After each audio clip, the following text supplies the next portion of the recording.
guess this is me now? I know I definitely did. At just 28 years old, I had a drool-worthy, creative, and steady job. I managed the styling and visuals for a colossal hipster retail business, directly supervising double-digit millions of dollars in annual volume and leading a huge network of people. I was in a happy long-term relationship. I was surrounded by good friends. I lived in a beautiful apartment in a beautiful place that people spend their precious vacation days visiting. I was living the millennial dream. But that didn't stop me from swinging wildly between numbness and anxiety, living in dread of Monday mornings, or experiencing some version of a quarter-life crisis. Really? Because it sounds like you're just bragging and ungrateful. Nope. Just giving you some background so you know that I've done the whole be impressive while you're young thing, and, well, it's not always all it's cracked up to be.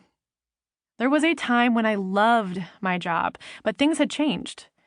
As infatuation with my career began to fade into the distance, it was quickly replaced by exhaustion and frustration. I discovered that 12 years of pulling yourself up by your bootstraps while simultaneously climbing the corporate ladder is complicated and tiring. Being great at my job meant I earned plenty of external validation and promotions. But it also buried me under mountains of new responsibilities outside my job description and unrealistic expectations from my peers. I was burnt out and full of questions. What do you do when you discover your dream job is making you miserable? How do people figure out what the fuck they want to do with their lives? Why are so many of us depressed? Why are we bored out of our minds, but too scared of failure to try anything new? I was floating outside my body, watching myself slip silently into a lame adult life, and I needed to do something about it ASAP. So, I got to work on myself. I tried every self-help strategy known to humankind. I braved a cloud of toxic morning breath to practice simhasana breathing and access my inner power. I bought tickets to career-focused women's conferences.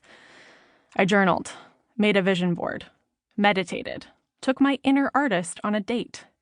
I wrote a letter to myself, from myself, giving myself permission to be myself. I did a lot more than I care to list, and I was still burnt out and unhappy. More than anything, I was annoyed. First of all, most of the health and wellness experts telling me to practice self-care were clearly also trying to sell me something.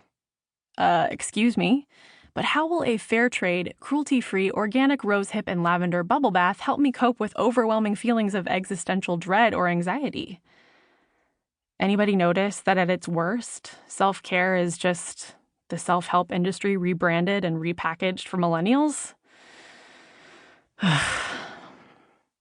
Second, where was the hard science in all this woo-woo? The more I read, the more I noticed a pattern. The most popular advice acknowledges our pain, or desire to grow, in a way that makes us feel seen, while also baiting us with the promise of proven solutions to our problems. But instead of grounding these strategies in science, we're often left with generic, vaguely spiritual platitudes. When these strategies do nothing to help us, we aren't angry at the source of our advice, we're disappointed in ourselves. Why? Because we were made to believe this journey to happiness is complex and elusive. If we failed to create work-life balance, or follow our bliss, or practice self-care, it must be our own damn fault that we're still unhappy, right? Pissed off at the huge gap between scientific research and the warm fuzzy brand of hashtag self-care dominating pop culture, I decided to roll up my sleeves and do the research for myself.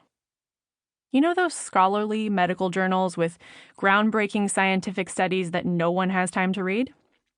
I read them. So many, actually, that when I type a medical question into my browser, Google assumes I want a scholarly article and not WebMD. You know the shelves of informative but painfully boring books on cognitive therapy and positive psychology? I read them too. Maybe all of them? And when books, conferences, and rituals weren't enough, I decided to study the science of happiness, joining a certificate program.